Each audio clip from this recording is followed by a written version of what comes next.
Adobe is making more money than at any point in its 40-year history. So why is Wall Street acting like it's watching a company die in real time? Something doesn't add up. While the internet is distracted by a $150 million FTC lawsuit over hidden cancellation fees, a much bigger story is slipping under the radar, one that almost nobody is talking about. Adobe's valuation has been sliding. Its longtime CEO of 18 years just stepped down. And in one of the strangest moves in recent tech history, the company spent $1 billion on a merger that never even happened. The industry standard isn't just bleeding out, it is building a system that could replace the very people it depends on. Chapter 1. The billion-dollar phantom. Adobe's sales keep on going up and up. The company posted a $23.77 billion revenue mark for 2025. But its stock, that's a different story. It's only going in one direction, down. It's lost nearly a third of its value over the last year alone, ending 2025 with a stock price of just under $350 a share. Since then, it's been a steep decline, with the stock closing out April 2026 with a price of $246. Sure, it's not bottoming out, but the trends aren't good at all. They're even uglier when you look at the price-to-earnings ratio. That's down 14.17 compared to a peak of 152.98 back in 2014. It's been on a consistent slide since 2024. Behind the scenes, everything is going wrong for Adobe. Adobe designed itself to be indispensable, a one-stop shop for everything web design. It was the default tool for the digital generation to use, and it seems to be working. At its current height of users, Adobe boasts numbers of over 850 million active users. There is just one problem: they're not happy. Few people are. Over the last year, Adobe's been dealing with one piece of bad news after another. They were forced to pay a crushing settlement to the government after their deceptive practices were exposed. Their big-budget merger with Figma was scuttled at the last second, leaving Adobe on the hook for a massive breakup fee. With new pretenders on the scene offering alternative, easier-to-use products, it was clear something needed to change. Adobe was going to have to innovate from within rather than just buying the competition. Instead, they swung the axe. The ultimate sign of a coming disaster for Adobe came from the resignation of CEO Shantanu Narayan, who had been in charge since 2007. He was the man who turned the company into the powerhouse it is. He was also the one who made every one of the decisions that brought it down. But more observers and Adobe subscribers alike are saying a change at the top won't fix what's wrong. Can Adobe turn it around, or is Adobe's entire business model flawed? Does Adobe have loyalists like other tech companies, or hostages who are finally able to get out? Chapter 2. The Subscription Debt Trap. Adobe was a pioneer in the software game, but the model it developed not only caused its own downfall, it put the entire internet on the path to decline. Most people don't just buy one Adobe product, they buy into the whole ecosystem. The most popular option is Adobe Creative Cloud All Apps plan, which gives you tools like Photoshop, Illustrator, Premiere Pro, and InDesign. Basically everything you need to create anything, but it didn't always work like that. Back in the day, you had to buy each app outright. One program could cost you around $700, and the full Creative Suite was selling between $1,500 and $2,600. It was expensive, but once you paid, it was yours, at least until it became obsolete. Today, Adobe knows how to keep you paying. Welcome to Software as a Service, or SaaS. It's an internet provider's dream come true and a buyer's worst nightmare. As everything moved online, software started changing too, and Adobe followed that shift. Instead of selling you a product once, they turned it into a subscription. Today, Adobe customers sign up on the website and pick the plan that fits them.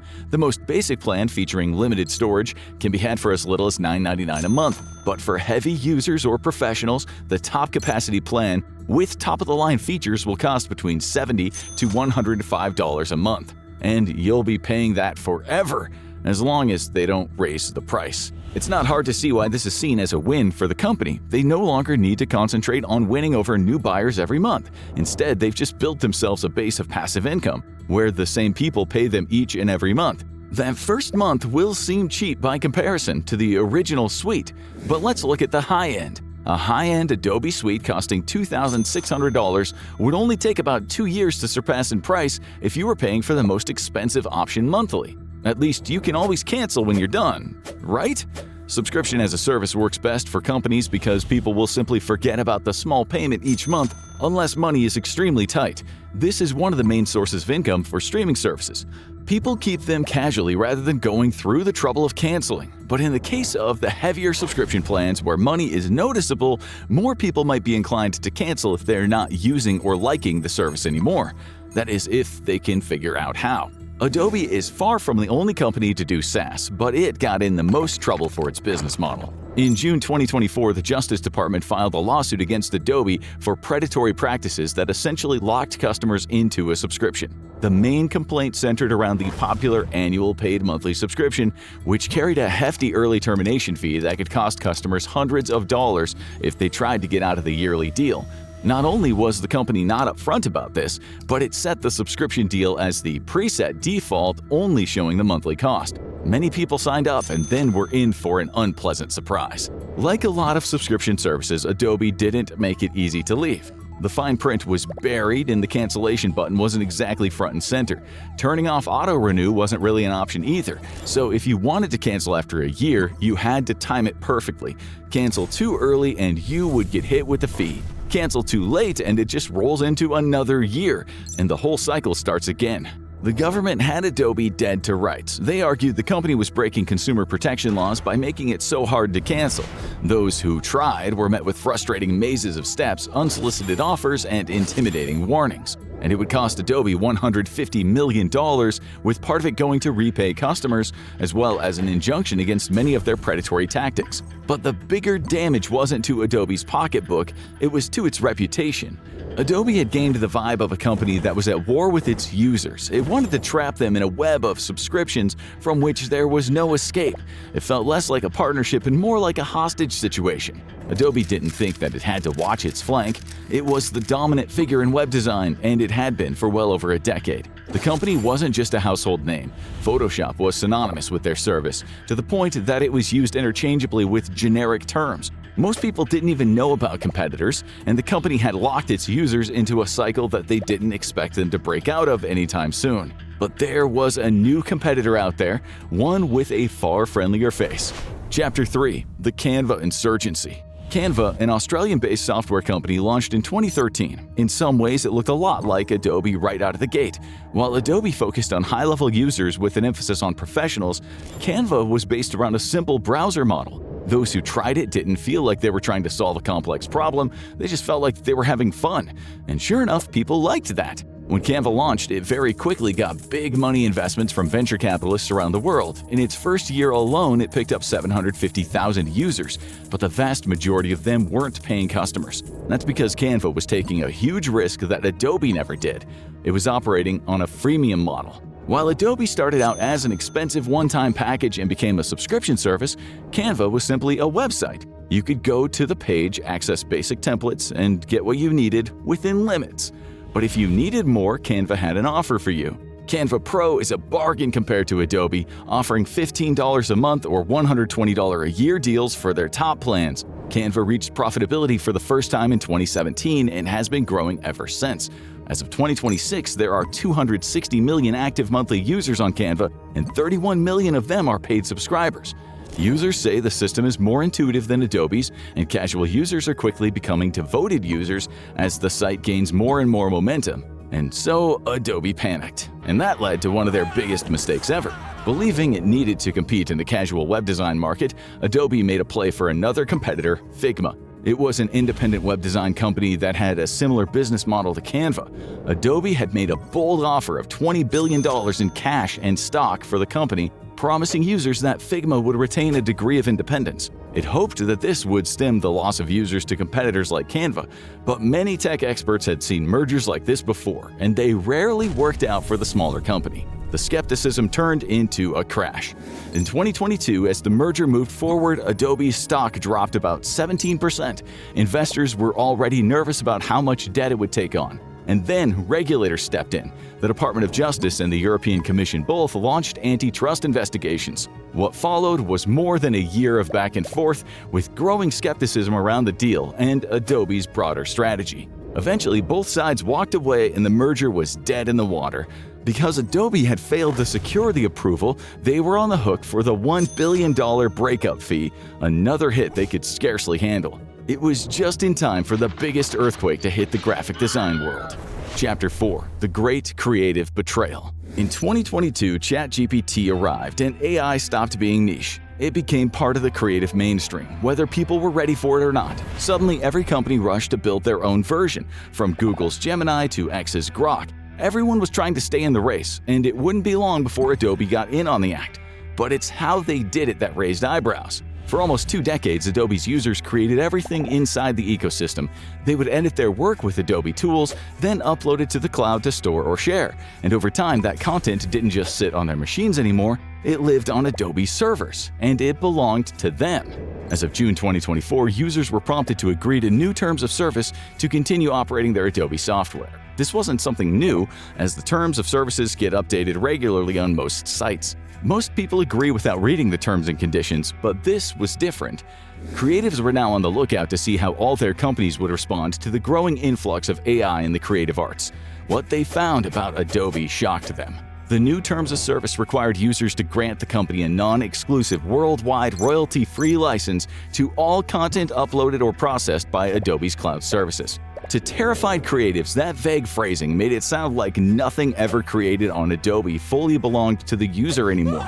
This terrifying realization didn't come with a big announcement, but when a mandatory pop-up locked users out of their applications, it forced them to dissect the broad legal jargon that had been hiding in the fine print for years. Across the Adobe user base, outrage ensued as people expressed their refusal to go along with these new terms. But that would be easier said than done. As Adobe had shifted to the cloud, most users kept the majority of their content stored there.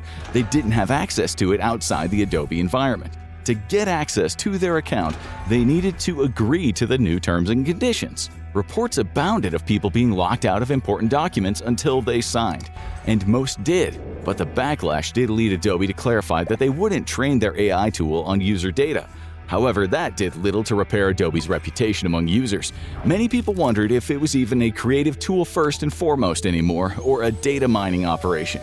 Were users doing web design or giving a powerful tech company access to their professional portfolios and classified documents? Because Adobe's AI experiment was just getting started.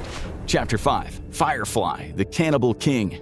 The tool that had everyone nervous was Adobe Firefly, the company's own proprietary generative AI model.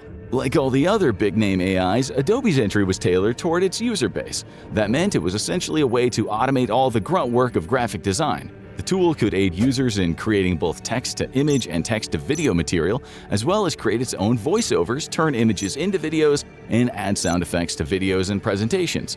It attempted to take Adobe's helping hand with these tasks and fully automate it, taking the work out of Adobe's whole system. But was this a good idea or a massive misunderstanding of their entire business model? On the surface, Adobe Firefly was a hit, to the tune of over 13 billion images generated since its introduction in 2023. It's a staggering number, which may not be a good thing according to AI critics. The images are created via training on existing images, and the environmental impact of the AI industry's demands on power and water has many worried. A good number of Adobe fans wish the company would have stayed out of AI altogether, but that's unlikely as companies compete for an edge in this new world. So how did Firefly learn to create images? It trained on millions of images from Adobe's own stock library, real work submitted by real creators over the years. That means it's based on a massive mix of the commercial Adobe stock library, openly licensed content, and public domain works. In practice, Adobe is building a tool that can do a lot of the heavy lifting for its users. But those users aren't beginners. They're using the tool for high-level graphic design work that often has a steep learning curve. Adobe specializes in users with talent and experience, and they're willing to pay well for the best of the best, which means that Adobe may be cutting its own legs out from under it. Right now, Adobe Firefly seems to be hitting its target market as the only AI tool specifically designed for graphic design-focused users. But its competitors are evolving all the time, with Gemini in particular shifting its focus to more professional users. Adobe was one of the first to turn creative skill into a service you could subscribe to, but they won't be the last. As it becomes easier to generate high-quality designs, videos, and presentations with just a prompt or a click, their users are going to run into a harder question: What do we need Adobe for anyway? Right now, Adobe is the top-of-the-line web design software, with individual users and organizations paying premium prices for access to its tools. But that position starts to get shaky as more people shift toward faster AI-generated alternatives, often for far less money. And once Adobe is no longer seen as the best option, it risks becoming something else in the eyes of its users, little more than a data harvesting tool. And no one will be willing to pay $600 for Photoshop anymore. And Wall Street has noticed. Chapter 6. The Final Pivot. Adobe's stock price doesn't look like the company's on the verge of collapse. As a tech company hovering around $245 a share, no one's expecting the company to go bankrupt anytime soon. But those numbers look a lot worse when you zoom out to the 5-year comparison. The company once topped out at over $688 a share.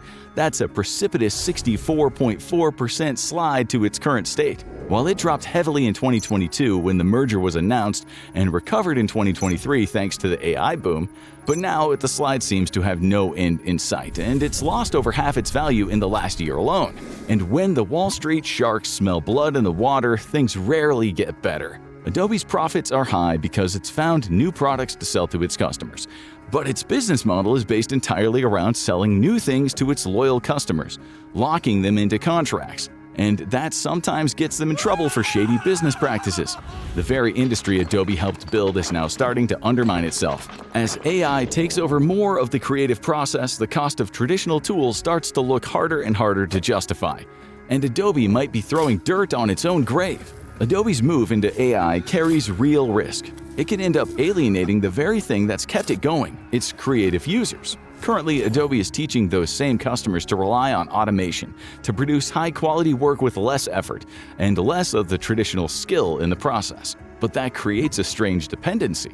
Adobe needs those users to stay even as it trains them to realize they might not need Adobe at all, especially when cheaper alternatives can deliver similar results. But maybe the customers aren't the point anymore. Is Adobe truly a creative company anymore? Many analysts of the tech world say not. Rather, like all AI-focused companies, they're transitioning to a heavy business-to-business or B2B software model. While users retain the rights to those 13 billion AI-generated images, the proprietary generative model provides an enormous amount of value for Adobe to license to corporate customers. Those 13 billion AI-generated images are all Adobe property, even if the original content created before them isn't. That provides an enormous amount of data for Adobe to offer corporate customers. That is, as long as those customers stay put. Adobe's had its own share of controversy in recent years, but it hasn't shown much sign of slowing down. With a market value well over $90 billion, even regulatory fines tend to be treated as little more than the cost of doing business for big tech.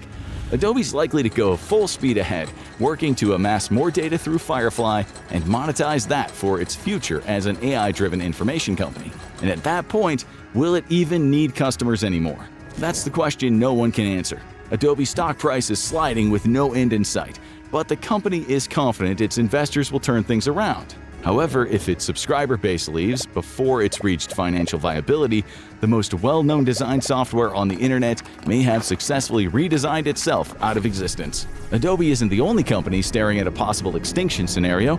Check out AI is Breaking the Internet, The Collapse Began for all the terrifying details. Or watch this.